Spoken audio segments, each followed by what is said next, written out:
மாதா தொலைக்காட்சியின் அன்பு நேயர்களுக்கு அன்பான வணக்கம்.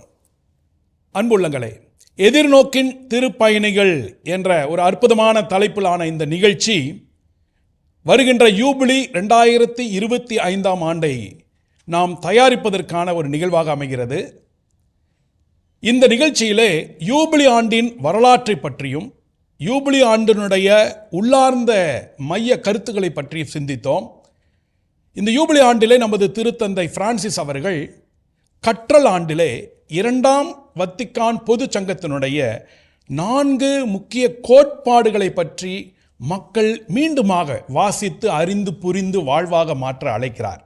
ஆகவே 2ஆம் வத்திக்கான் சங்கத்தின் வரலாற்று பின்னணியை பார்த்தோம்.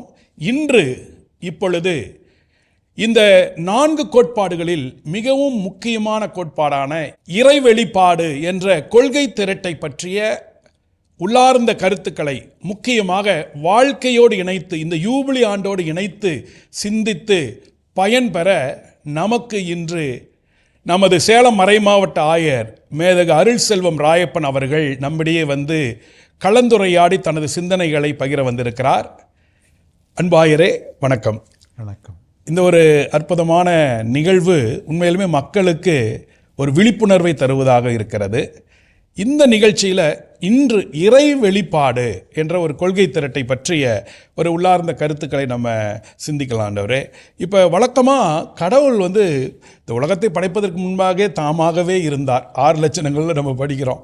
தாமாக இருந்தவர் நம்மை தேடி வந்திருக்கிறார், மனித குலத்தை தேடி வந்திருக்கிறார் படைப்பின் வழியாக என்று பார்க்கிறோம்.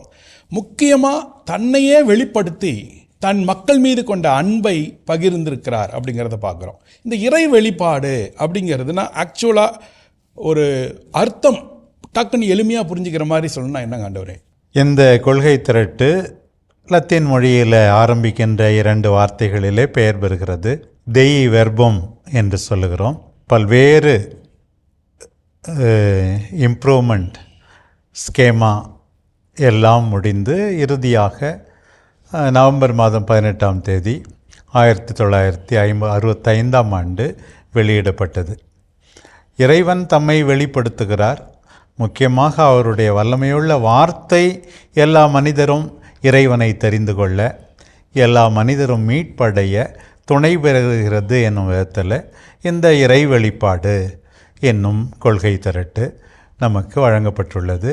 நீங்கள் சொன்னது போல மிக மிக முக்கியமானது. மனிதன் உயிர் வாழ்வது அப்பத்தினால் மட்டுமன்று, கடவுளின் வாய் நின்று வரும் ஒவ்வொரு வார்த்தையினாலும் உயிர் வாழ்கிறான் என்பதன் அடிப்படையிலே பார்க்கும்போது இறை வார்த்தையினுடைய முக்கியத்துவம் நமக்கு நன்றாக தெரிகிறது.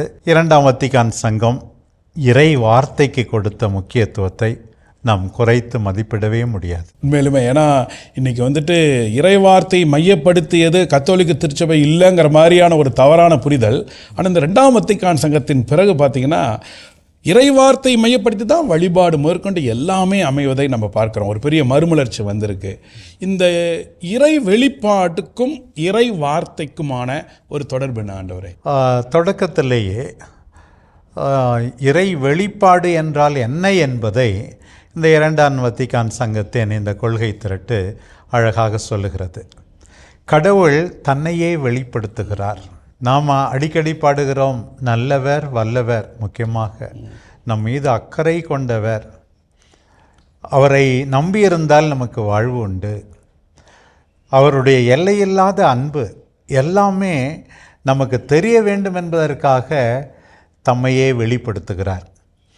அவர் தம்மை வெளிப்படுத்துகின்ற முறை எப்படி என்னும்போது முக்கியமாக 2 விதங்களில் நமக்கு அது வெளியாகிறது. ஒரு பக்கம் அவருடைய வார்த்தை செயல்பாடுகள், இன்னொரு பக்கம் நம்முடைய மரபு வழியாக அது எவ்வாறு அந்த வார்த்தை புரிந்து கொள்ளப்பட்டு நடைமுறைப்படுத்தப்படுகிறது என்கின்ற நல்ல மரபு வழியாகவும் கடவுள் தொடர்ந்து வெளிப்படுத்துகிறார் என்பதை வத்திக்கான் சங்கம் தெளிவாக கூறுகிறது. இன்னும் பல்வேறு நம்பிக்கையாளர்கள், நம்மை விட்டு பிரிந்தவர்கள் பல நிலைகளில் வார்த்தை மட்டுமே போதும் என்று சொல்கின்ற சூழ்நிலையில் வெறும் வார்த்தை மட்டுமல்ல, அந்த வார்த்தை எவ்வாறு கடைபிடிக்கப்படுகிறது, மக்களின் உபயோகத்தில் இருந்தது, சரியான விதத்தில் மக்கள் எவ்வாறு அதை புரிந்து கொண்டார்கள் எனும் விதத்திலும் கூட கடவுள் தம்மை வெளிப்படுத்துகிறார் என்பது உண்மையாகவே நமக்கு கிடைக்க பெற்ற மிகப்பெரிய சொத்து. உண்மையிலுமே இந்த இறை வார்த்தையின் வழியாக கடவுள் நம்ம தன்னையே வெளிப்படுத்தியிருக்கிறார் அப்படிங்கிறது நம்ம பார்க்குறோம் ஆண்டவரே.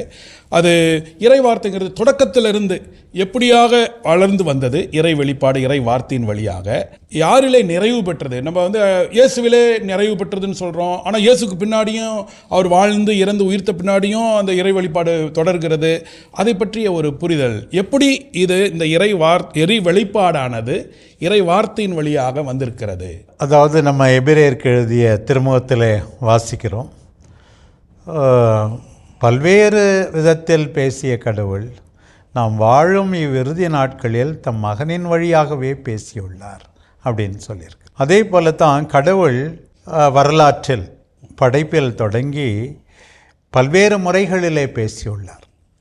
இறைவாக்கினர் வழியாக பேசியுள்ளார். ஒரு பக்கம் வார்த்தைகள், இன்னொரு பக்கம் செயல்பாடுகள். இவை நிறைவு பெறுவது இயேசுவின் பிறப்பிலே, வாழ்விலே, பாடுகளிலே, இறப்பிலே, உயிர்ப்பிலே. இப்படி வரலாற்று பூர்வமாக கடவுள் பல்வேறு நிலைகளிலே பேசியிருக்கிறார். அந்த இறை வெளிப்பாடு நிறைவு பெறுவது இயேசுவில்தான், முழுமை பெறுவது இயேசுவில்தான் என்பதை மறக்கக்கூடாது. இதிலே இந்த வெளிப்பாடு மீண்டும் மீண்டும் நாம் சொல்வது வார்த்தை மரபு, இறை வார்த்தை மரபு. இவை இரண்டிலுமே சிங்கிள் டெபாசிட் ஆஃப் ஃபெய்த் என்று சொல்வோம். நம்முடைய நம்பிக்கையின் கருவூலம் இறை வார்த்தையிலே அடங்கி இருக்கிறது, மரபிலே அடங்கி இருக்கிறது என்பதை இந்த வத்திக்கான் இரண்டாவது சங்கம் நமக்கு எடுத்து சொல்லுகிறது. ஆமாம், இப்போ பழைய ஏற்பாடுங்கிறதுல பார்க்குறப்ப நீங்கள் சொன்ன மாதிரி நம்ம முதுபெரும் தந்தையர்கள் வழியாக ஆபிரகாமிலிருந்து அப்படியே வரலாற்று பூர்வமாக தன்னையே வெளிப்படுத்தியிருக்கிறாருன்னு பார்க்குறோம். நீங்கள் இறைவாக்கினர்கள், அரசர்கள், இப்படி ஞானிகள் வழியாக. ஆனால் கிறிஸ்து வாக்கு மனிதரானார், நம்முடையே குடிகொண்டார். அந்த முழு வார்த்தையானவர் தான் இறை வெளிப்பாட்டின் முழுமைங்கிறத ரொம்ப அழகாக சொன்னீங்க. இந்த இயேசு கிறிஸ்துவனுடைய முழு வெளிப்பாடு அவர் வாழ்ந்த பொழுது வந்துருச்சு. ஆனால் அதுக்கு பின்னாடி பார்த்தீங்கன்னா திருமரபு அதை வெளிப்படுத்தி கொண்டே இருக்குதுங்கிறீங்க இல்லையா? அந்த திருமரபுனா என்னன்னு மக்களுக்கு வந்துட்டு இன்னுமே நமக்கு நம்பிக்கை எல்லாம் இறை வார்த்தை பைபிளில் தான் எல்லாமே இருக்குது அப்படிங்கிற ஒரு சிந்தனை இருந்துகிட்டே இருக்குது. நம்மளிடமிருந்து பிரிந்து போன சகோதரர்களுக்கும் நமக்குமான ஒரு அடிப்படை ஒரு நம்பிக்கையில் இருக்கிற வித்தியாசமே இது தானே. ஸோ அதை பற்றிய ஒரு விளக்கம் சொல்லுங்கள் ஆண்டவரே. திருமரபுனா என்ன, அது எப்படி புரிஞ்சுக்கிறது? திருமரபு என்னும்போது நீங்கள் அறிந்தது போல பழைய ஏற்பாடு ஒரு பக்கம், புதிய ஏற்பாடு 4 நற்செய்திகள். ஏறக்குறைய திருமரபு 4 நற்செய்திகளுக்கு பிறகு இருக்கின்ற நூல்களிலேயே தொடங்கிவிட்டது, வார்த்தை அளவிலே என்று தான் சொல்ல வேண்டும். தொடக்கத்தில் எவ்வாறு அவர்கள் நற்செய்தி அறிவித்தார்கள், முக்கியமாக திருத்தூதர் பணி. அதை தொடர்ந்து வருகின்ற முக்கியமாக பவுலடியாருடைய கடிதங்கள், மற்ற திருத்தூதர்களின் கடிதங்கள், இவை எல்லாமே ஒரு விதத்தில் மரபை தொடங்கி வைக்கின்றன. மரபு எனும் சொல்லும்போது வழிபாடு, வாழ்க்கை முறை, இதுவும் நியாயமான நற்செய்தி அடிப்படையிலே அமைகின்ற எல்லாமே மரபாக அமைந்து விடாது. அது திரு அவையால் ஏற்றுக்கொள்ளப்பட்ட, அங்கீகரிக்கப்பட்ட வாழ்க்கை முறை, வழிபாட்டு முறை, இவை எல்லாம் இணைந்து தான் நம்முடைய மரபாக மாறுகிறது. அப்போ இந்த மரபுல வந்துட்டு இறை வெளிப்பாடுங்கிறது யார்கிட்ட வேணாலும் வந்துடுது அப்படியா? இல்லை மரபில் வந்துட்டு நம்ம ஆசிரியம் அது மாதிரிலாம் ஒரு சில விஷயத்த சொல்கிறோம்ல, அது எப்படி ஆண்டவர்? இதுவும் நாம் மிக முக்கியமாக தெரிந்து கொள்ள வேண்டும்.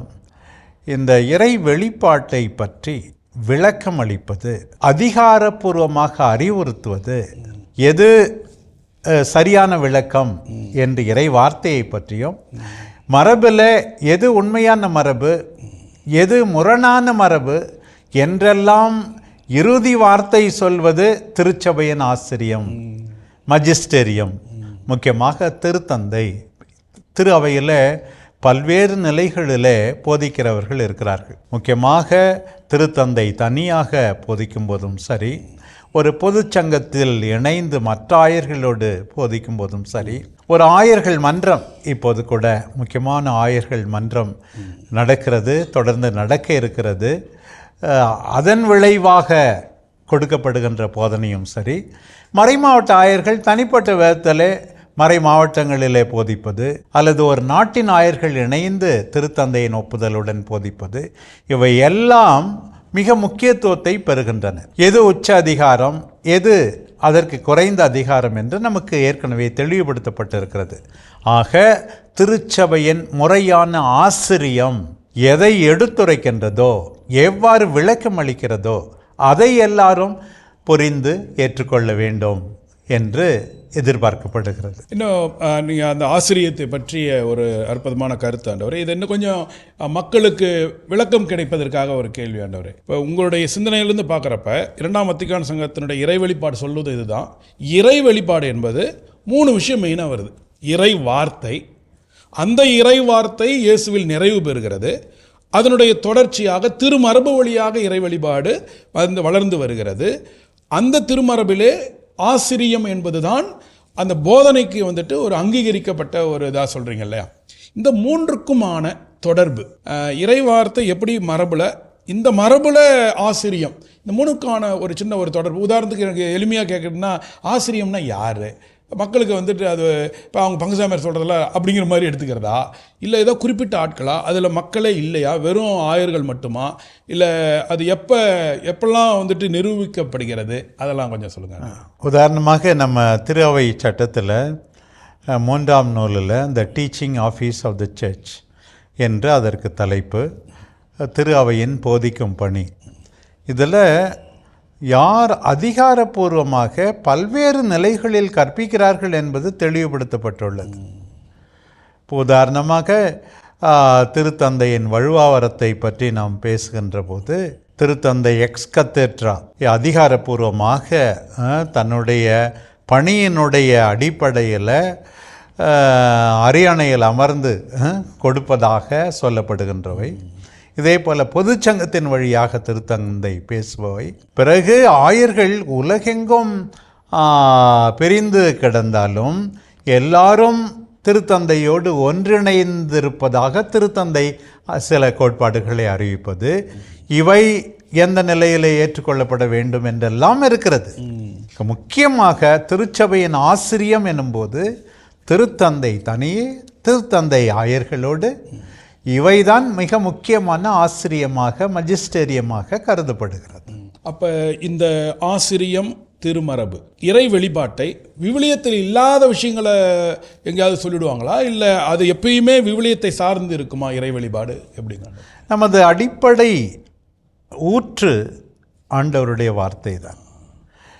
விவிலியத்துக்கு எதிராக எது சொல்லப்பட்டாலும் அது ஏற்றுக்கொள்ளப்பட முடியாது. ஏன்னா இயேசுவிலே நிறைவு பெற்றது.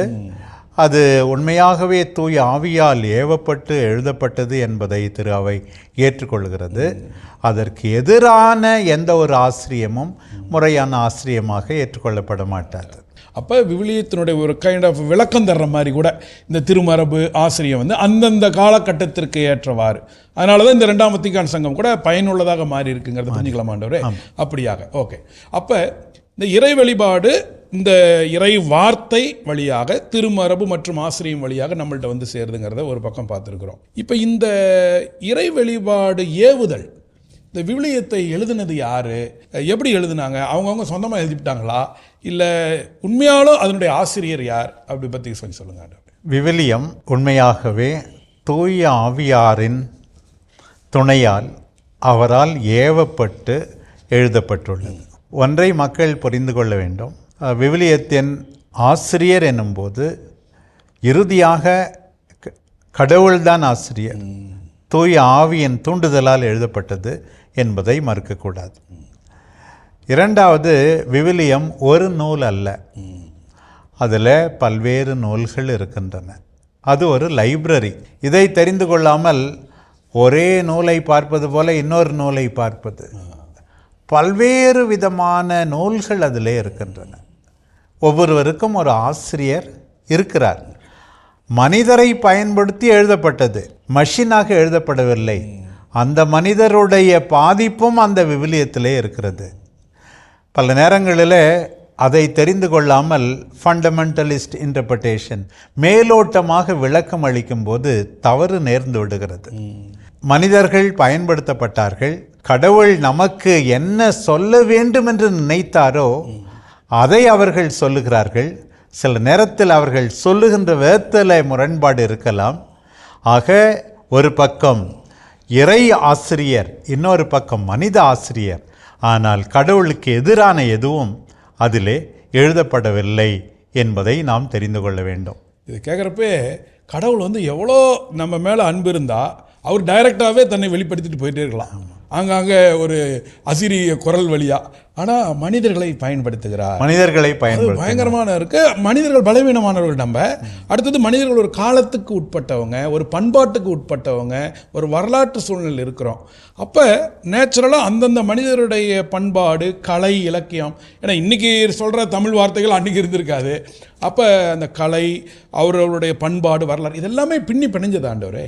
உண்மையாகவே இது தெரியாமல் தான் சில பேர் எங்கெங்கோ விவிலியத்தில் ஒரு வரியை படித்துவிட்டு கண்டபடி அதற்கு விளக்கம் அளிக்கிறார்கள். இன்றைக்கு இப்போ ஒவ்வொரு நூலும் யாரால் எழுதப்பட்டது, எந்த காலத்தில் எழுதப்பட்டது, யாருக்கு எழுதப்பட்டது, அவர்கள் சொல்ல விரும்புகின்ற கருத்து என்ன, எதை மையமாக வைத்து அவர்கள் எழுதுகிறார்கள், அதிலே கூட எந்த பாணியிலே அவர்கள் எழுதுகிறார்கள், அது ஒரு கட்டுரையா, அது ஒரு கவிதையா, அல்லது அது ஒரு கற்பனை நிறைந்த ஒரு எதிர்காலத்தை பற்றிய போக்கா என்றெல்லாம் புரிந்து கொள்ளாமல் எல்லா விவிலியத்தினுடைய எல்லா நூல்களையும் ஒரே விதமாக பார்த்து இதுதான் விவிலியம் சொல்லுகிறது என்றெல்லாம் சில பேர் செய்கிறார்கள். அதற்காகத்தான் விவிலிய கல்வி முக்கியம். எழுதப்பட்ட மொழி, எழுதியவர், யாருக்கு எழுதினார், எந்த நடையிலே எழுதியிருக்கிறார், இதெல்லாம் தெரிந்து கொள்ள வேண்டும். கடவுள் பல்வேறு மனிதர்களை பல்வேறு நிலைகளிலே பயன்படுத்தி அவர் சொல்ல வந்த செய்தியை நாம் புரிந்து கொள்ள வேண்டும். அதற்குத்தான் அந்த காலத்தில் ஒரு சில கருத்துக்களை சொல்லி சில பேர் குறை சொல்வார்கள். உதாரணமாக இயற்கையை பற்றி சில மாறான கருத்துக்கள், நவீன கண்டுபிடிப்புகளுக்கு எதிரான கருத்துக்கள் எல்லாம் விவிலியத்தில் இருக்கின்றனவே. அந்த காலத்திலேயே புனித அகுஸ்தினார் சொன்னாராம், The Bible tells us not how the heavens move, but how to move to heaven. அவ்வளவுதான். அருமை. எவ்வாறு கோள்கள் இவையெல்லாம் சுற்றுகின்றன என்று விவிலியம் கற்பிக்கவில்லை. அதில் நீ எதிர்பார்ப்பது போல கருத்துக்கள் இல்லாமல் இருக்கலாம். நாம் எவ்வாறு விண்ணகம் செல்ல வேண்டும் என்பதைத்தான் அது முக்கியமாக எடுத்துரைக்கிறது என்று சொல்வார்கள். ஐ திங்க் இதுதான் ஒரு பெரிய சவாலான பகுதியாக இருக்கிற மாதிரி நான் ஃபீல் பண்ணுறேன். மக்களுமே ஏன்னா இந்த விளக்கம் கொடுக்குறப்ப தான் ஆளாளுக்கு அவங்களுக்கு பிடிச்ச விளக்கம் கொடுக்குற இடத்துக்கு ஓடுறாங்க, அவங்களுக்கு ஏற்ற மாதிரி சொல்கிறாங்களே.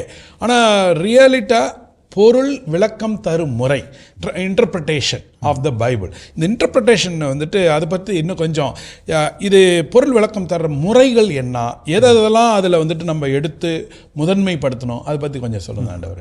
இப்போ அண்மை காலத்தில் கூட விவிலியத்திற்கு விளக்கம் அளிப்பதை பற்றியெல்லாம் திரு அவை நல்ல ஆவணங்களை வெளியிட்டிருக்கிறது.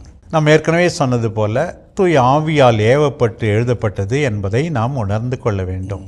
அதனுடைய காலகட்டம், மொழி, பிறகு பின்னணி, அந்த ஆசிரியரனுடைய பின்னணி, இது எல்லாவற்றையும் தெரிந்து கொண்டு ஒருவர் விளக்கம் அளிக்க வேண்டும்.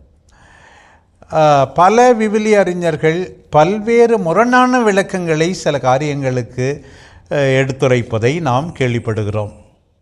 பிப்ளிக்கல் ஸ்காலர்ஸ் என்று அழைக்கப்படுகின்ற விவிலிய நிபுணர்கள் என்று அழைக்கப்படுகின்றவர்கள். ஆனால் இறுதியாக திரு அவையின் ஆசிரியம் ஒரு குறிப்பிட்ட விளக்கம் சரியில்லை எனும்போது அதை நம்பிக்கையாளர் ஏற்றுக்கொள்ள முடியாது. அப்போ அந்த ஆசிரியம் தான் நமக்கு வந்துட்டு ஒரு ஃபைனல் வேர்டு மாதிரி. யாராவது நமக்கு வந்துட்டு ஒரு குழப்பம் இருக்குது, இவங்க ஒன்று சொல்கிறாங்க, இவங்க ஒன்று சொல்கிறாங்க, என்னப்பா இது எது உண்மைன்னு தானாக முடிவு பண்ணிக்கூடாது. அப்போ வந்துட்டு நம்ம அவங்கள்ட்ட ஆசிரியர்கிட்ட கேட்டு தெரிந்து கொள்வது அப்படிங்கிறது புரியுதா? ஐ திங்க் இதனால தான் இந்த 2ஆம் வத்திக்கான் சங்கம் வந்து ரொம்ப பயனுள்ளதாக மாறி இருக்கிற மாதிரி இருக்குது மக்கள் வாழ்க்கைக்கு. ஏன்னா ஆளாள் இப்போ பைபிள் எல்லாமே எடுத்துக்கிட்டு அங்கங்கே பிரிவினை சகோதரர்கள் வந்துட்டு போதிக்க ஆரம்பிச்சிட்டாங்க. அது இஷ்டத்துக்கு விளக்கம் கொடுக்குறப்ப நம்ம மக்கள் கத்தோலிக்க கிறிஸ்தவர்களுக்கு ஒரு சின்ன குழப்பம்தான். அப்போ நீங்கள் சொல்கிற பிரகாரம் பார்த்தோம்னா ஒரு வரலாற்று பின்னணியோடு கூடிய அந்த ஆசிரியருடைய கலாச்சாரம் மற்றும் முழு பைபிளை புரிஞ்சுக்கணும். சும்மா அங்கங்கே வார்த்தை எடுத்துக்கிட்டு பேசக்கூடாது. இதெல்லாம் ரொம்ப பயனுள்ள கருத்தாக இருக்காண்டவரே. இந்த இறை வழிபாடு இந்த இறை வார்த்தையின் வழியாக இறை ஏவுதல், தூயாவின் ஏவுதலால் எழுதப்பட்டதுங்கிறீங்க. இது முழுமையான நோக்கம், இந்த இறை வழிபாட்டினுடைய நோக்கம் வந்து மீட்பு அப்படிங்கிற மாதிரி சொல்கிறாங்களே, அதை பற்றிய ஒரு இந்த இறை வழிபாடுடைய அல்டிமேட் கோலுங்கிறாங்களே, அது என்னங்க ஆண்டவரே? எப்படி? சரிதான். இந்த விவிலியத்தினுடைய நோக்கம் நம்ம முதல்ல சொன்ன மாதிரி கடவுள் தம்மையை வெளிப்படுத்துகிறார். எதற்காக? இப்போ உதாரணமாக நம்ம சின்ன குறிப்பிடத்திலே படித்திருக்கிறோம், கடவுள் மனிதனை எதற்காக உருவாக்கினார்? தம்மை அறிந்து சிநேகித்து சேவிக்கவும் அவ்வாறு மோட்சத்தை அடையவும் உண்டாக்கினார் சொல்லும். இந்த வெளிப்பாடுகளுடைய நோக்கமும் அதே தான், மனிதருடைய மீட்பு. திருவை சட்டத்திலும் கடைசி சட்டம் இப்படி முடிகிறது, சாலுஸ் அனிமாரும் சுப்ரேமா லெக்ஸ், supreme law of the church எதுன்னு கேட்டால் அது மனிதருடைய மீட்பு தான். இந்த சட்டம் எல்லாமே அதற்கு கட்டுப்பட்டது. இறை வார்த்தை எதற்காக, மரபு எதற்காக, திரு அவையின் ஆசிரியம் எதற்காக, எல்லாமே மனிதருடைய மீட்புக்காக. அந்த மனிதருடைய மீட்பு கிறிஸ்து என்ற ஒரே இணைப்பாளரால், 2ஆம் மகனாகிய சுதனாகிய சர்வேஸ்வரனால், அவரால் தான் அந்த மீட்பு என்பதை எல்லாரும் புரிந்து கொண்டு மீட்படைய வேண்டும் என்று இதெல்லாம் நமக்கு வெளிப்படுத்தப்பட்டிருக்கிறது. உண்மையிலே அப்போ கடவுள் தன்னை வெளிப்படுத்தியது இந்த உலகை மீட்பதற்கு, மனிதர்களை மீட்பதற்கு, அது இயேசுவின் வழியாக நிறைவு பெற்றிருக்கிறது அப்படிங்கிறத பார்க்குறோம். அப்போ இந்த மீட்பின் வெளிப்பாடாகிய இயேசு புதிய ஏற்பாட்டில் வராரு. ஆனால் அதுக்கு முன்னாடி பழைய ஏற்பாடுன்னு இருக்குது. இந்த பழைய ஏற்பாடு மீட்பின் வரலாறுன்னு நம்ம சொல்கிறோம். அந்த மீட்பின் வரலாற்று பழைய ஏற்பாட்டுக்கும் புதிய ஏற்பாட்டுக்கும் எப்படி ஆண்டவருடைய தொடர்பு? பழைய ஏற்பாடு வந்து ஐ திங்க் 2ஆம் வத்திக்கான் சங்கத்துக்கு முன்னாடி ஒரு குரூப் ஆஃப் பீப்புள் வந்துட்டு பழைய ஏற்பாடுலாம் தேவையில்லை, அதில் சண்டை அது இதெல்லாம் இருக்குது, இயேசு தான் நமக்கு தேவை, புதிய ஏற்பாடு மட்டும் படி, இப்படிலாம் கூட சிந்திச்சிருக்கிறாங்க ஒரு சிலர். அதெல்லாம் பதில் சொல்கிற மாதிரி 2ஆம் வத்திக்கான் சங்கம் பழைய ஏற்பாடுக்குன்னு தனியாகவே ஒரு விளக்கம் கொடுக்குற மாதிரி இருக்குது. சொல்லுங்கள் ஆண்டவரே. உண்மையாக இன்றைக்கு கூட எத்தனையோ அருள் பணியாளர்கள், போதகர்கள் எல்லாம் வந்து நிறைய பழைய ஏற்பாட்டை பற்றி பேசுவதில்லை. எனக்கு கூட அது வருத்தமாகத்தான் இருக்கிறது. அந்த காலத்தில் மார்சியனிசம் என்பவர் வந்து பழைய ஏற்பாட்டெலாம் தேவையில்லை, அதுக்கு முக்கியத்துவம் இல்லை, கதை மாதிரி வேணால் படிச்சுட்டு போங்க, புதிய ஏற்பாடு மட்டும் போதும் அப்படின்னு தான் நீங்கள் சொன்ன மாதிரி தான் சொன்னாங்க. ஆனால் திரு அவை இதை ஏற்றுக்கொள்ளவில்லை. இப்போ பழைய ஏற்பாட்டில் என்னென்னலாம் இருக்கிறது என்று நமக்கு தெரியும். உதாரணமாக முதல் 5 நூற்கள் பென்டடியூக் என்று மோசையால் எழுதப்பட்டன என்றெல்லாம் சொல்லப்படுகின்றவை. வரலாற்று நூல்கள் இருக்கின்றன, ஞான நூல்கள் இருக்கின்றன, ஜெபத்தை வலியுறுத்துகின்ற நூல்கள், இறைவாக்குனர் நூல்கள், இவையெல்லாம் பழைய ஏற்பாட்டிலே இருக்கின்றன. ஒன்று, பழைய ஏற்பாடு ஆண்டவர் இயேசுவுக்காக தயாரிக்கின்ற ஒரு நிலையை நமக்கு கொடுக்கிறது. மிக மிக முக்கியமானது பழைய ஏற்பாடு. பழைய ஏற்பாடு இல்லாமல் புதிய ஏற்பாட்டை தெளிவாக புரிந்து கொள்ளவே முடியாது. எனவே பழைய ஏற்பாடு வேண்டாம், புதிய ஏற்பாடு மட்டும் போதும் என்பது ஏற்றுக்கொள்ளப்பட முடியாதது. அந்த பழைய ஏற்பாடு அவ்வளோ முக்கியம் இருக்குது அப்படிங்கிறப்ப அந்த பழைய ஏற்பாட்டில் ரொம்ப முக்கியமாக பார்க்குறது தேர்ந்தெடுக்கப்பட்ட இனம் இஸ்ராயல் குலம்ங்கிறோம். ஏன்னா ஆண்டவரே, உலகமே மக்கள் இருக்கிறாங்க, கடவுள் தன்னை வெளிப்படுத்தியது அந்த ஒரு குறிப்பிட்ட இனத்தை தேர்ந்தெடுத்து அவங்க வழியாக பேசிகிட்டு இருக்கிறாரு, அவங்களுக்கு நிறையா செய்கிறாரு. அப்போ உலக மக்களுக்கும் இந்த இஸ்ராயல் மக்களை தேர்ந்தெடுத்ததுக்கும் ஏதாவது தொடர்பு இருக்கா? அதை பற்றி கொஞ்சம் சொல்லுங்கள் ஆண்டவர். கடவுள் ஏன் இவ்வாறு வெளிப்படுத்தினார் என்று கேள்வி கேட்க நமக்கு தகுதி கிடையாது. ஒன்று, ஒரு குறிப்பிட்ட இனத்தை தேர்ந்தெடுத்தார் என்னும்போது பழைய ஏற்பாட்டில் அந்த அளவில் ஒரு விதத்தில் யூனிவர்சாலிசம் வளர்ந்து கொண்டு தான் இருக்கிறது. ஆபிரகாமை தொடங்கி அவருடைய இனத்தில் மிக அதிகமாக கடவுள் வெளிப்படுத்துகிறார் என்றால், அவர்களோடு உடன் இருக்கிறார் என்றால், பின்னாளில் எல்லா மக்களும் அவரை ஆபிரகாம் வழியாக தேர்ந்தெடுக்கப்பட்ட இனத்திலிருந்து இருக்கின்ற மற்ற நல்ல மனிதர்கள் வழியாக கடவுளை அறிந்து கொள்ள வேண்டும் என்று நமக்கு தெரியும். முக்கியமாக எசையா பகுதியில் ஒரு காலம் வரும், அப்போது எல்லாரும் எருசலேமை நோக்கி வருவார்கள், எல்லாரும் ஆண்டவருடைய மாட்சியை கண்டுகொள்வார்கள். எல்லா மனிதர்களும் இப்போ ஆரம்பிக்கும்போது எடுத்த உடனே பொதுவாக ஆரம்பிக்க முடிவதில்லை. சில நேரத்தில் அது ஒரு தனிப்பட்ட மனிதனுடைய வழிமுறையாக இருக்கலாம். ஆனால் இங்கே இறுதியாக வருவது எல்லாரையும் ஒன்று சேர்க்கின்ற ஒரு வெளிப்பாடாகத்தான் நாம் பார்க்க வேண்டும். அது ஒரு அற்புதம். அப்போ ஒரு இனத்தை தேர்ந்தெடுத்து உலகத்துக்கே நம்ம கடவுள் வெளிப்படுத்தியிருக்கிறார் அப்படிங்கிறத புரிஞ்சிக்க முடியுது. அதுதான் தொடர்கிறது. இயேசுவின் வழியாக தொடர்ந்து அப்போஸ்தலர்கள் உலகெங்கும் சென்று நற்செய்தி அறிவியுங்கள் அப்படிங்கிறது. இப்போ பழைய ஏற்பாட்டினுடைய முக்கியத்துவத்தை நம்ம புரிஞ்சிக்க முடியுது. ஆண்டவரே, இந்த பழைய ஏற்பாட்டினுடைய ஒரு தொடர்ச்சி புதிய ஏற்பாட்டில் மணுமகன் இயேசு பிறக்கிறார் இல்லையா? இந்த தொடர்ச்சி எப்படி வருது, இந்த கிறிஸ்துவில் நிறைவு பெறுகிறது அப்படிங்கிறத நம்ம பார்க்குறோம். அப்போ பழைய ஏற்பாட்டுக்கும் புதிய ஏற்பாட்டுக்கும் நீங்கள் சொன்ன மாதிரி பழைய ஏற்பாடு முன்னறிவிக்கிற மாதிரி, தயாரிக்கிற மாதிரி, இயேசுவின் வருகைக்காக தயாரிக்கிற மாதிரி பார்க்குறோம். இந்த புதிய ஏற்பாட்டில் எப்படி பழைய ஏற்பாட்டை புரிஞ்சிக்க முடியும்? இப்போ உதாரணமாக மத்தேயு நற்செய்தியில் பல முறை அவர் மேற்கோள் காட்டுகிறார். இப்படி சொன்னது இப்படி நிறைவேறியது என்று நமக்கு தெரிகிறது. அதில் மிக முக்கியமாக 4 நற்செய்திகள், மத்தேயு, மார்க்கு, லூக்கா, யோவான், 4 நற்செய்திகள். இதுதான் heart of the Bible, heart of the New Testament என்று சொல்லுகிறோம்.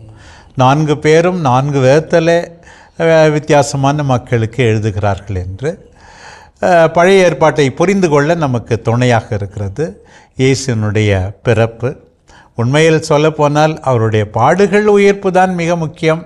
பிறப்பை பற்றி அதிகமாக எழுதியில்லை, பாடுகளை பற்றி, செயல்பாடுகளை பற்றி அதிகமாக விவரித்துவிட்டு இப்படி ஒரு தொடக்கம் இருந்தது என்றெல்லாம் எழுதப்பட்டிருக்கிறது. அதிலும் முக்கியமாக மார்க்கு நற்செய்தியிலும் யோவான் நற்செய்தியிலும் பிறப்பை பற்றி ஒன்றுமே நமக்கு சொல்லப்பட்டில்லை.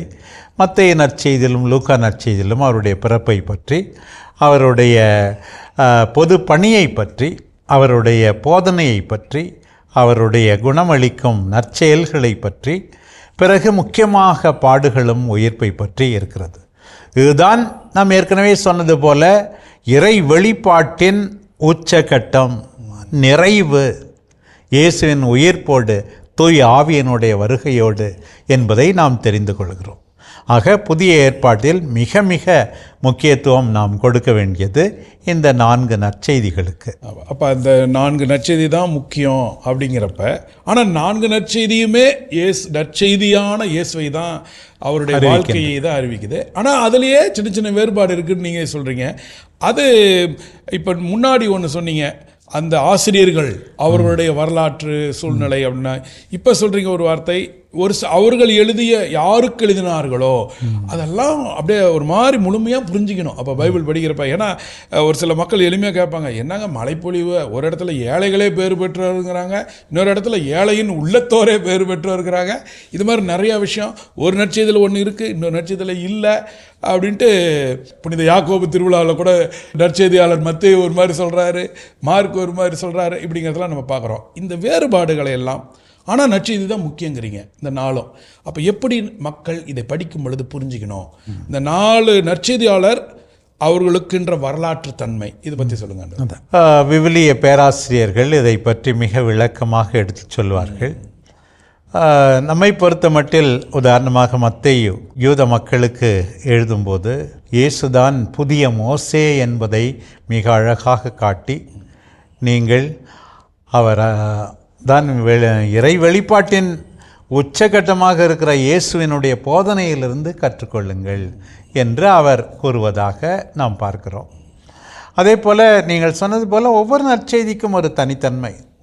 லூக்கா நற்செய்தியை எடுத்துக்கொண்டால், லூக்காவே ஒரு மருத்துவர்.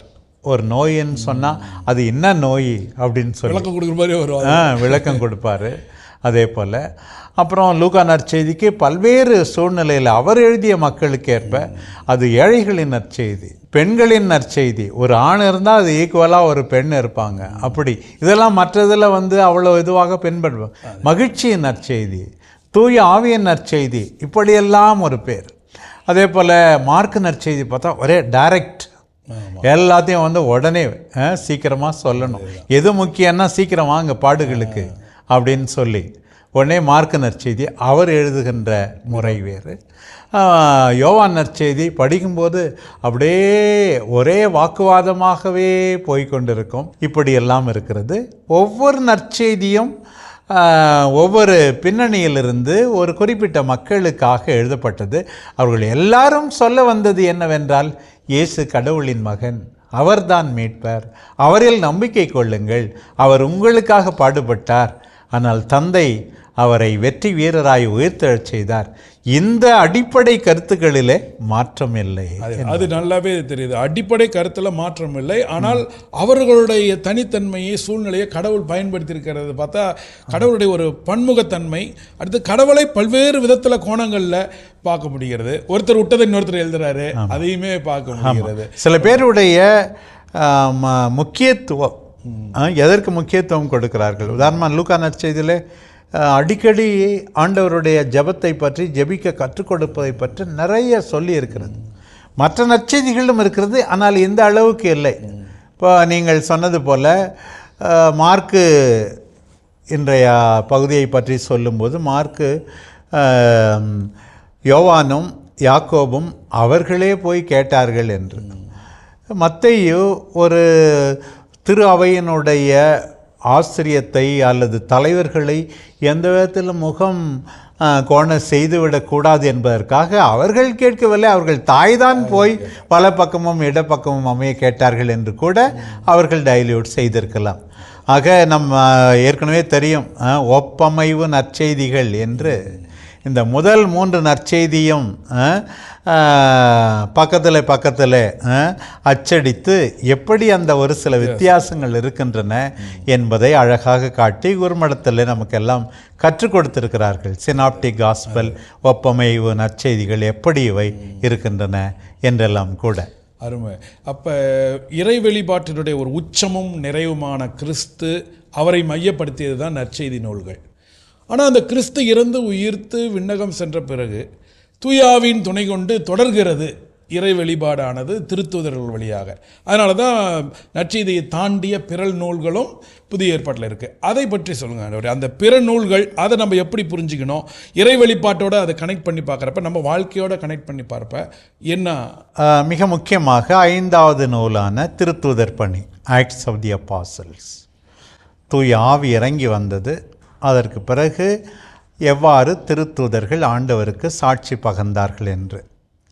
முதலிலே முக்கியமாக பேதுருவும் யோவானும் எருசலேம் ஆலயத்தில் குணப்படுத்தியது.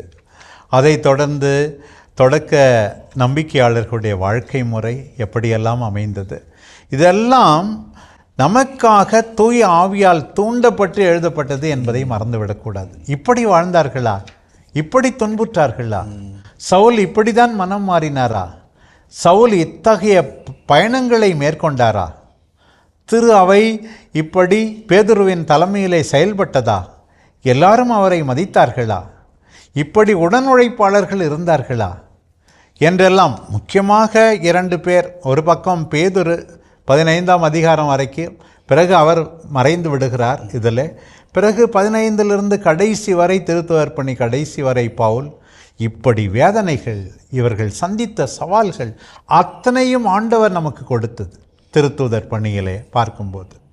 நான் எல்லாம் சில நேரத்தில் முக்கியமாக பவுலுடைய அந்த மிலேட்டஸில் எஃபேசு நகர மூப்பர்களுக்கு அளித்த அறிவுரையை அருள்பணியாளர்களுக்கு நான் எடுத்து கூறியிருக்கிறேன். பவுல் சொன்னது போல நாம் எல்லாரும் கண்ணீரோடும் தாழ்மையோடும் ஊழியம் புரிய வேண்டும்.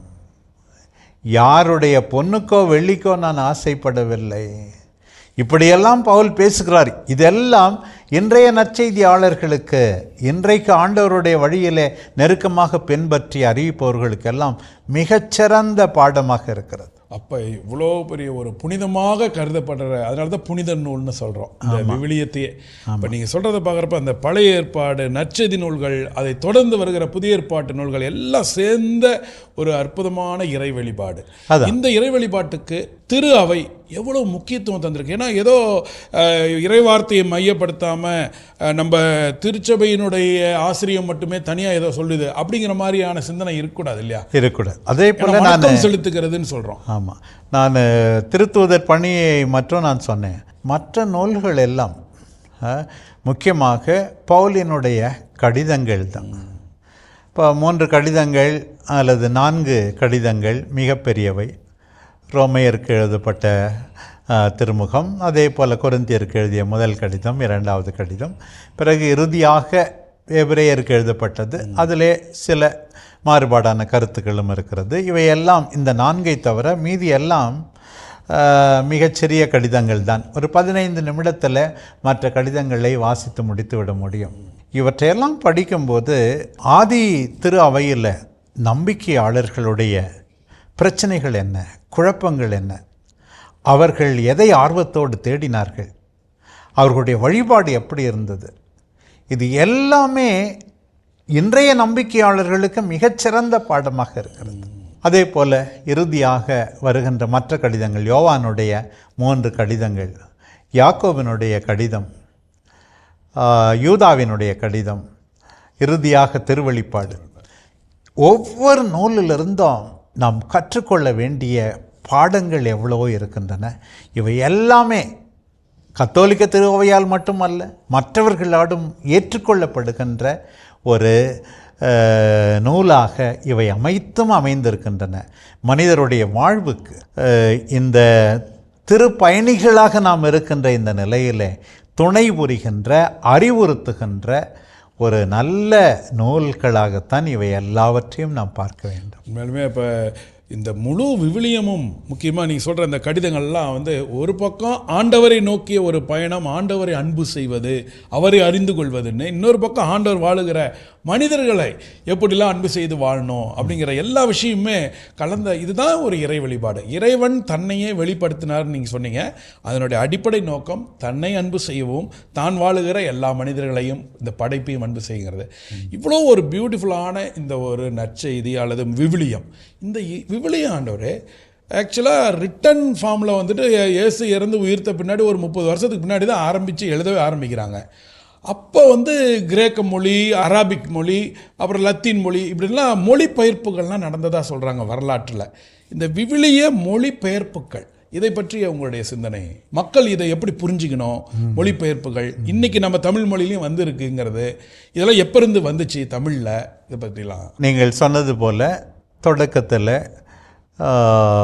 இந்த விவிலியம் எழுதப்பட்டது எபிரேய மொழியில், பிறகு கிரேக்க மொழியில், லத்தீன் மொழியில். புனித ஜெரோம் லத்தீன் மொழியில் இந்த வல்கேட் என்று மொழிபெயர்த்தார் என்று சொல்ல வேண்டும். இப்படி மொழிபெயர்ப்புகள் இருந்தன.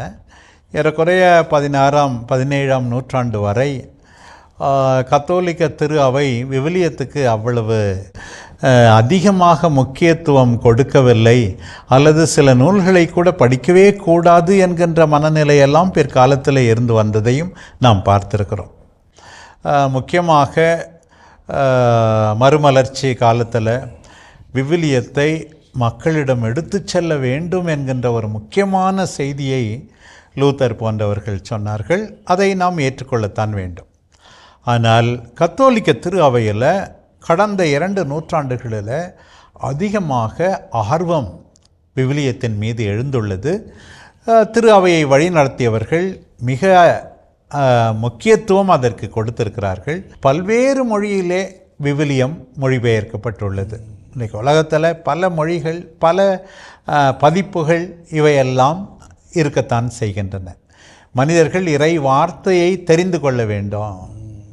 ஆனால் இப்படியெல்லாம் நாம் சொன்னாலும் தொடக்கத்தில் நம்முடைய புனித ஜெரோம் சொன்னது மறந்துவிடவே கூடாது. வேதாகமத்தை அறியாதவன் கிறிஸ்துவை அறியாதவன். இந்த மொழிபெயர்ப்பின் மீது திரு அவைக்கு, கத்தோலிக்க திரு அவைக்கு மிகவும் ஆர்வம் உண்டு. எதற்காக மொழிபெயர்ப்பு?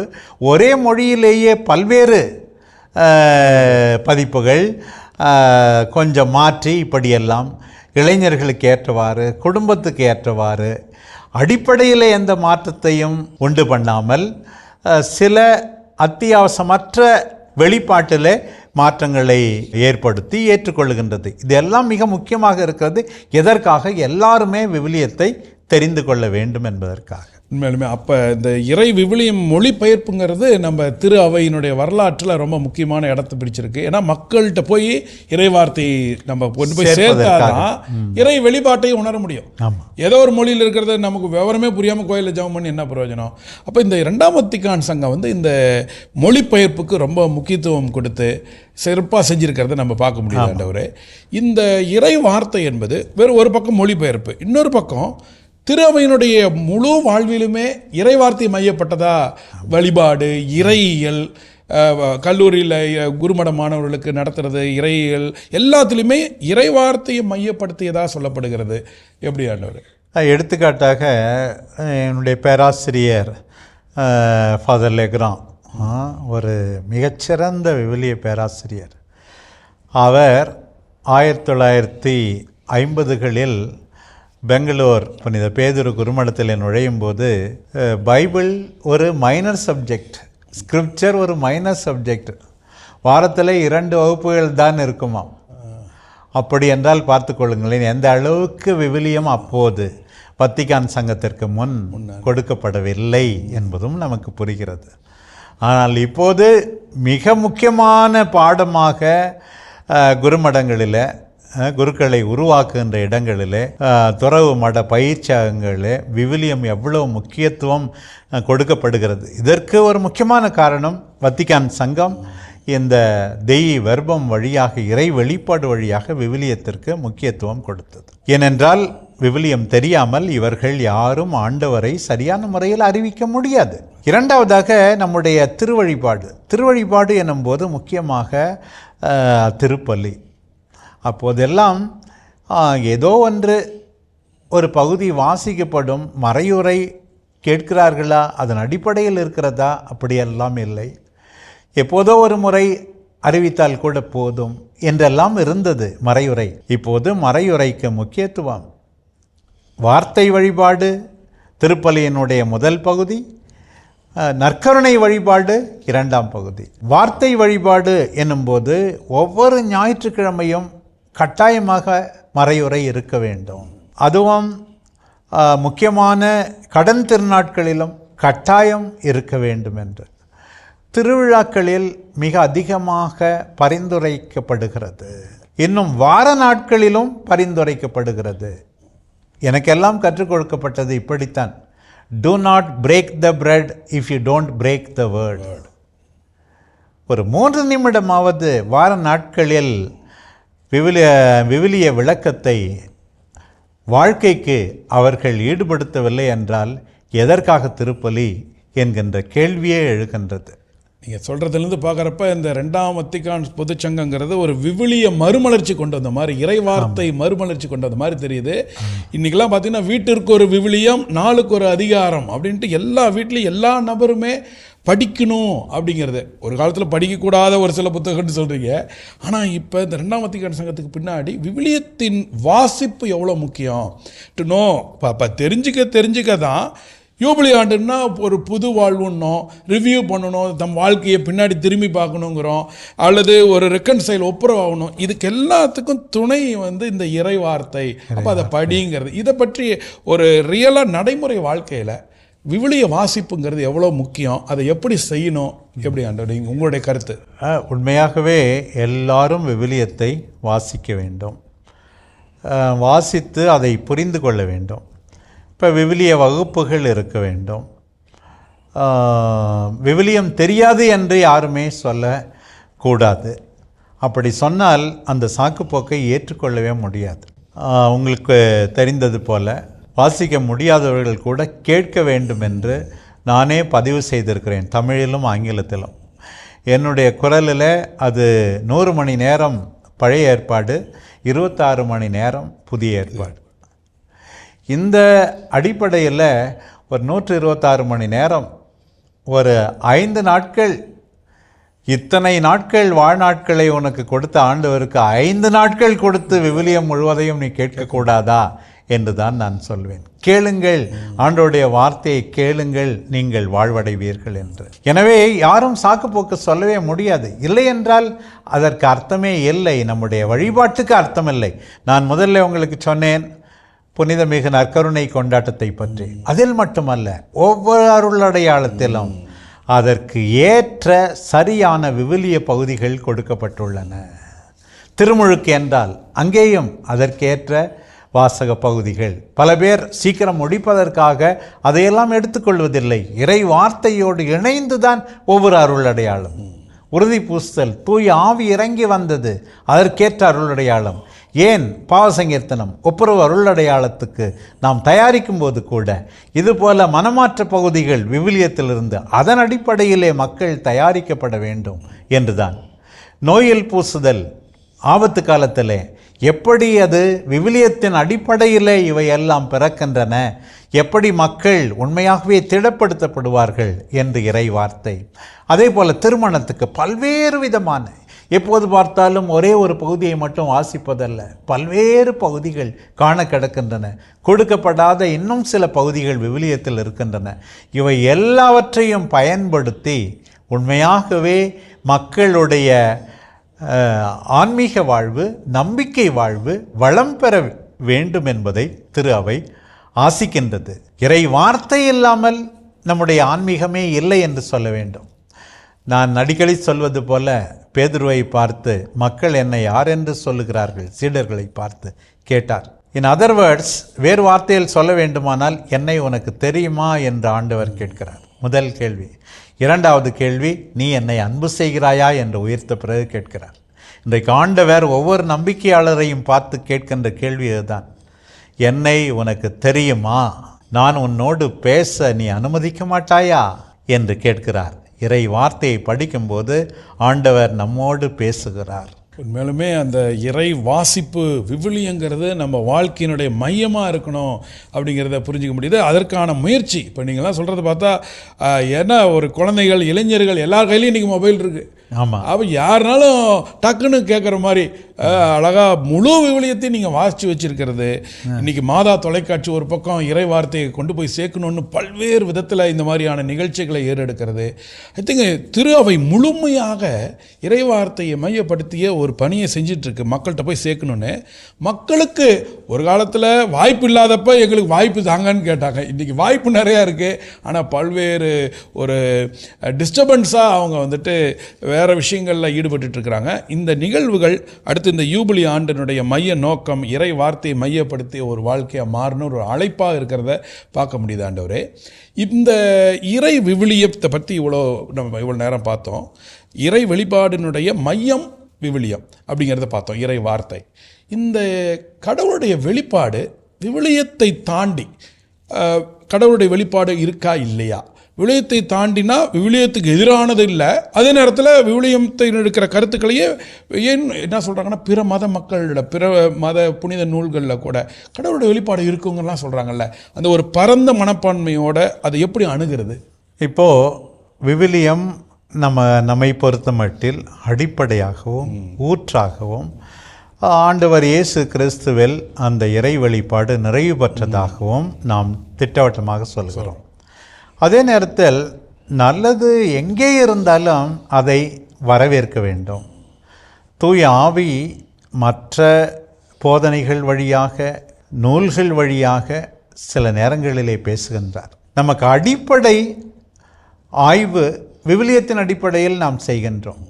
ஒரே நல்ல காரியத்தை பலர் எடுத்து சொல்லலாம். ஒரு விதத்தில் வத்திக்கான் சங்கம் முக்கியமாக நீங்கள் அறிந்தது போல மற்ற பிரிந்த மற்ற இயேசுவில் நம்பிக்கையாளர்களோடும் ஏன் மற்ற மதத்தினரோடும் நாம் சரியான உறவு கொள்ள வேண்டும். அவர்களின் நூல்கள் வழியாகவும் தூய ஆவி நம்மோடு பேசலாம் என்ற கருத்தை ஏற்றுக்கொண்டு தான் இருக்கிறது. ஆனால் அதே சமயத்தில் திருவழிபாட்டில் கொண்டு வந்து அவற்றை வாசிப்பதை நாம் ஏற்றுக்கொள்ள முடியாது. அவர்கள் பேசும்போது அல்லது பொதுக்கூட்டங்களில் நல்லது என்று இருக்கும் சமய நல்லிணக்க உரையாடல்களில் அவற்றை நாம் நல்ல கருத்துக்கள் எனும் விதத்தில் நிச்சயமாக ஏற்றுக்கொள்ள முடியும். ஆனால் சில அடிப்படையில் உதாரணமாக சில காரியங்களை நாம் ஏற்றுக்கொள்ள முடியாது. இன அடிப்படையில், மொழி அடிப்படையில் மனிதர்களை தவிர்ப்பது ஆண்டவருக்கு பிரியமானதல்ல. வன்முறையை தூண்டும் கலாச்சாரங்கள், சில மதங்கள் அல்லது சில கட்சிகள் அதை மிகைப்படுத்தும் போது அதையும் நாம் ஏற்றுக்கொள்ள தயாராக இல்லை. நம் எல்லாருக்கும் அடிப்படை இயேசுவின் அன்பு போதனை, இயேசுவின் வாழ்க்கை முறை, இயேசுவின் தியாகம். இவற்றோடு ஒத்து போகின்ற அத்தனையும் நிச்சயமாக நம்மால் ஏற்றுக்கொள்ளப்பட வேண்டும். கடவுள் எப்படி வேண்டுமானாலும் செயல்படுவார். அப்போ நம்ம ஒரு கடவுளுடைய வெளிப்பாடு என்பதை ஒரு பாக்ஸ்குள்ளே போட்ட முடியாது. ஏன்னா பேதுருவே அதை அனுபவித்தார். ஏதோ யூதர்களுக்கு மட்டும்தான் கடவுளுடைய வெளிப்பாடுங்கிற நேரத்தில் பார்த்தீங்கன்னா ஆவியானவர் யாரும் கட்டுப்படுத்த முடியாது, அவர் பிற இனத்தவருக்கும் உரியவர். இதுதான் நம்ம புரிஞ்சிக்க முடியுது. ஆவியானவர் மிகப்பெரியவர். அவருடைய செயல்பாடை நம்ம முழுமையாக விவிலியத்தில் இருக்குங்கிறத ஒரு பக்கம் புரிஞ்சுக்கிட்டு அதில் நம்ம தெளிவாக இருப்போம். அதே நேரத்தில் மற்றவர்களை நம்ம பிரித்து பார்க்காம ஆவியானுடைய செயல்பாடு பிறர் வழியாகவும் வரும், படைப்பின் வழியாகவும் வெளிப்படும் என்பதெல்லாம் நம்ம புரிஞ்சுக்கிறதுக்கு ஒரு வாய்ப்பாக இருக்கிறது. உண்மைதான். சீடர்கள் ஆண்டவரிடம் சொன்னார்கள், உன் பெயரால் ஒருவன் பேய் ஓட்டினான், நாங்கள் தடுக்க பார்த்தோம். ஆண்டவர் தெளிவாக சொன்னார், நல்லது யார் செஞ்சாலும் செய்யட்டும், தடுக்காதீங்க. இந்த நற்செயல்களை செய்கின்றவன் நிச்சயமாக எனக்கு எதிராக இருக்க முடியாது அப்படின்னு சொன்னார். அதே தொடக்கத்திலிருந்தே பாருங்கள், பழைய ஏற்பாட்டிலே பாருங்கள், கூடாரத்துக்கு வெளியே சில பேர் மேலே ஆவி இறங்கி வந்தார். அதுபோல் ஆவியானவர் எங்கே இருந்து வேண்டுமானாலும் செயல்படலாம். அதையெல்லாம் தேர்ந்து ஆய்வு செய்ய வேண்டியது, இறுதி முடிவு எடுக்க வேண்டியது இறுதியாக திருச்சபையின் ஆசிரியத்தினால் என்பதை நாம் நினைவில் கொள்ள வேண்டும். நல்லதை எல்லாம் வரவேற்க வேண்டும், நல்ல மனிதர்களோடு இணைந்து உழைக்க வேண்டும். எல்லாம் தூய் ஆவியால் ஏவப்பட்டது தான் அது நல்லது எனும் போது இந்த ஒரு இறை வெளிப்பாட்டினுடைய அமர்வுடைய நிறைவில் வந்திருக்காண்டவர். இந்த யூபிலி ஆண்டிலே இறை வெளிப்பாடு அப்படிங்கிறத இன்னும் எப்படி மக்கள் ஆழமாக புரிஞ்சு இறை வார்த்தையை எப்படி மையப்படுத்தி வாழ்க்கையாக வாழணும்? முக்கியமாக யூபிலி ஆண்டில் ஒவ்வொருவரும் என்னை பொறுத்த மட்டில் ஒரு முறையாவது விவிலியத்தை முழுதுமாக வாசிக்க வேண்டும். Super plan. ஒரு முறையாவது 73 நூல்களையும் ஒரு முறையாவது வாசிக்க வேண்டும். யூபிலி ஆண்டில் குடும்பமாக விவிலிய பகுதிகளை வாசித்து ஜெபிக்க வேண்டும். மாலையில் ஒரு அதிகாரம் வாசித்து குடும்பமாக வாசித்து ஜெபிக்க வேண்டும். இது தனிப்பட்ட விதத்தில் விவிலிய வகுப்புகள் இருந்தால் அதில் பங்கேற்க வேண்டும். இன்னொரு பக்கம் பங்கு அளவிலும் மறைமாவட்ட அளவிலும் விவிலிய வகுப்புகள் ஏற்பாடு செய்யப்பட வேண்டும். நாம் ஏற்கனவே சொன்னோம், அதனுடைய ஆசிரியரை பற்றி தெரியவில்லை என்றால், யாருக்கு எழுதப்பட்டதோ என்பதை பற்றி தெரியவில்லை என்றால், எந்த விதமான லிட்ரேச்சர், எந்த விதமான அந்த உரையாடல் அல்லது பாடல் என்றெல்லாம் தெரியவில்லை என்றால் கண்டபடி அவரவர் விளக்கம் சொல்ல ஆரம்பித்து விடுவார்கள். விவிலிய வகுப்புகள் நடத்தப்பட வேண்டும். இப்படி குருமடங்களில் இன்னும் அதிகமாக குரு மாணவர்களை ஊக்குவிக்க வேண்டும். ஏன், இந்த விவிலிய பயிற்சி ஏற்கனவே அருள் பணியாளர்களுக்கு கூட தேவைப்படுகிறது. இதையெல்லாம் அவர்கள் மறந்துவிடவே கூடாது. இப்படி முக்கியத்துவம் கொடுக்க வேண்டும். விவிலிய போட்டிகள் நடத்தப்படலாம்.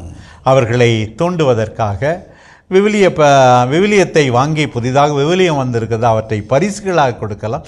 இப்படி செய்வதற்கு இறை வார்த்தை மீது மக்கள் தாகம் கொள்ள எத்தனையோ வழிமுறைகள் இருக்கின்றன. அந்தந்த மறைமாவட்ட சூழ்நிலை, துறவர சபையினுடைய சூழ்நிலை, தனிப்பட்ட நிறுவனத்தின் அல்லது பங்கின் சூழ்நிலையை பொறுத்து இந்த ஆர்வத்தை உண்டு பண்ண வேண்டும் என்பதற்காகத்தான் திருத்தந்தை அவர்கள் இந்த தெய்வர்பம், இந்த இறை வெளிப்பாடு பற்றிய இறை வார்த்தைக்கு முக்கியத்துவம் கொடுக்கிற இந்த கொள்கை திரட்டை நாம் எல்லாரும் மீண்டும் படித்து புரிந்து கொண்டு வாழ வேண்டும் என்று அழைப்பு விடுக்கிறார். ரொம்ப நன்றி ஆண்டவரே. ஒரு அற்புதமான இந்த அமர்வு இறை வெளிப்பாட்டை பற்றிய ஒரு நல்ல விளக்கம். அந்த இறை வெளிப்பாடு நம்ம வாழ்க்கையில் எப்படியெல்லாம் வெளிப்படுத்தப்படுகிறது, முக்கியமாக இறை வார்த்தையில் வழியாக நம்ம கடவுளை அறிந்து கொள்ளலாம், புரிந்து கொள்ளலாம், அனுபவிக்கலாங்கிறதெல்லாம் ரொம்ப விளக்கமாக கூறியதற்கு அன்பான நன்றிகள். நன்றி. அன்புள்ளங்களே, இறை வெளிப்பாடு என்ற இந்த ஒரு அற்புதமான கொள்கை திரட்டினுடைய விளக்கத்தை யூபிலி ஆண்டிலே நாம் அர்த்தமுள்ளதாக எப்படி மாற்றலாம் என்பதை பற்றி ஆயரோடு நாம் கலந்துரையாடினோம். 3 விஷயத்தை மறந்துடக்கூடாதுங்க. நம்ம இறை வார்த்தையை மையப்படுத்துவதனுடைய நோக்கம், இறை வெளிப்பாட்டினுடைய நோக்கம், முதல்ல நம்ம வாழ்க்கையை புதுப்பித்துக் கொள்ள, நம்ம வாழ்க்கையில் இறை வார்த்தையை மையப்படுத்தி ஒரு முடிவெடுக்கணுமா, இறை வார்த்தையை மையப்படுத்தி முடிவெடுக்கணும்.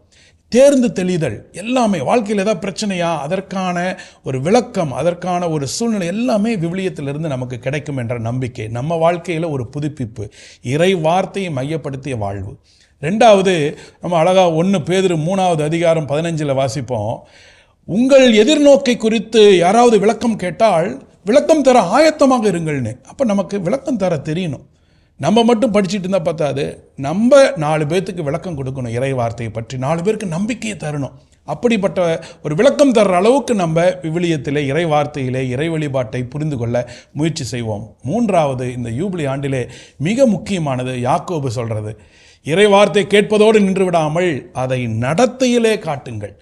நம்ம என்ன இறை வார்த்தையில் வாசிக்கிறோமோ, இறை வழிபாடு நமக்கு என்ன கொடுக்கப்படுகிறதோ அதை நம்புவோம், அதை வாழ்வாக மாற்றுவோம், எதிர்நோக்கின் திருப்பயணிகளாக இருப்போம். அன்புள்ளங்களே, இன்றைய அமர்வு நிறைவு பெறுகிற இந்த நேரத்திலே மீண்டுமாக நாம் நாளை 2ஆம் வத்திக்கான் சங்கத்தினுடைய அடுத்த கொள்கை திரட்டை பற்றிய விளக்கத்தை ஆயரோடு கலந்துரையாடி பெற்றுக்கொள்வோம்.